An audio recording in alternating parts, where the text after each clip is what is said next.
afternoon, every student. I'm teacher Shane from Kingle State. Today, let's see a question about Tian model. Here's the question. As shown, three identical squares are stacked within a larger square, ABCD. We can see the larger square at the outside, ABCD, and three identical squares at the inside. We have the blue square, yellow square, and the red square. Due to the overlapping, the visible areas, the first part, second part, and third part measure 20 square centimeters, 30 square centimeters, and 7 square centimeters respectively. Then we want to find the area of ABCD. Let's observe this graph first. We can know that the three identical squares are overlapping. The blue square is overlapping the yellow one and the red one. The yellow square is overlapping the red one. With knowing all this information, how can we do the question here? If we get the area of the blank part, we add all the areas together, we can get the answer. Here's the problem. Can we directly calculate the area of blank parts separately? It seems like no here. No can do. We cannot do this separately. Let's try to put them together. Here's the method. Watch out.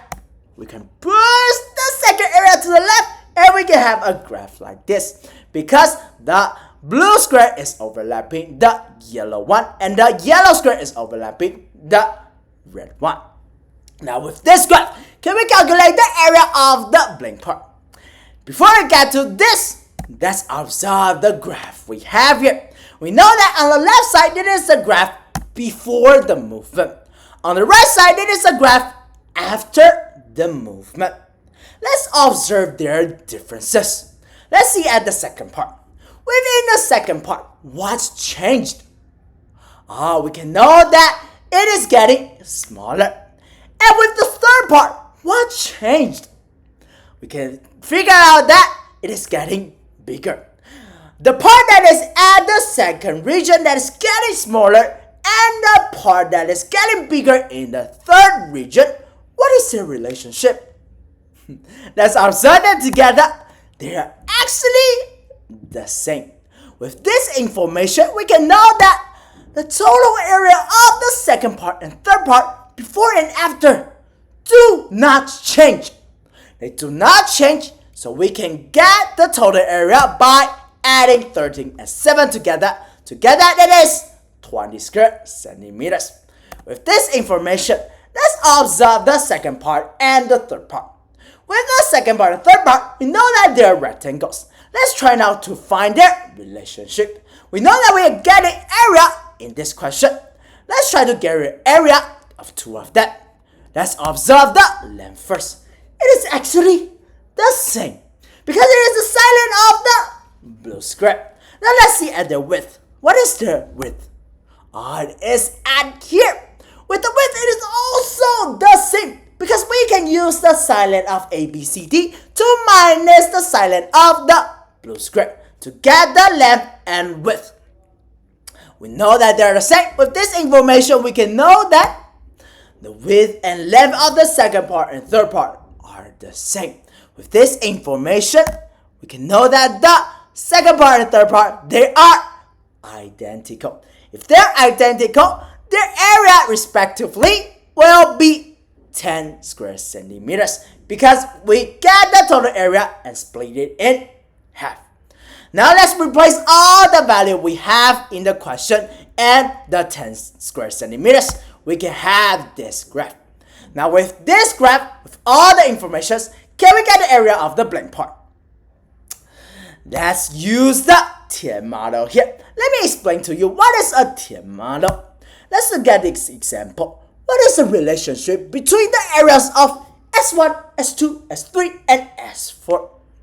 Let's first look at the ratio of S1 to S2. We can get the area of S1 times the A and D here because it is the right angle. So that the D will be the length, the A will be the width.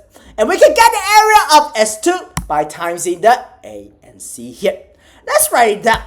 We can have the equation like this. Let's simplify that. We can get the ratio between S1 and S2 is equals to D to 3. Now let's see the ratio between S3 and S4. We can get the area of S3 by times the B and D here. And we can get the area of S4 by times the B and C here. Let's write it down. We can have this equation, simplify it. We can have this. We can see that the ratio between the S1 and S2 is equal to the ratio between S3 and S4. With this information, and we also know that the dot product equals to the external product. Let's times it together. We can have this equation. The S2 times S3 equals to S1 times S4. That is their special relationship. And that is the Tian model. Within the Tian model, you can understand like this way. If we times the area that is in the diagonal way, the two of them will be the same. Now with knowing the Tian model, let's get back to the question we've had. We use the Tian model here, and we can get the area of the blank part by times the 10 together and divided by 20. And we can know that the answer it is 5 square centimeters here. And with this information, we can get the area of ABCD by adding them all together. It will be 45 square centimeters. And that is how you do this question. After we do this question, let's do a little bit of summary. With this summary, what is the first thing we try to do with the blank part? We try to put them together. And the second key point in the summary will be the Tian model we just learned about. Now after the summary, here's a practice question you can do. Remember that practice makes perfection. And if you want to join Kicker Study, scan this QR code and I will see you in the classroom. Bye bye.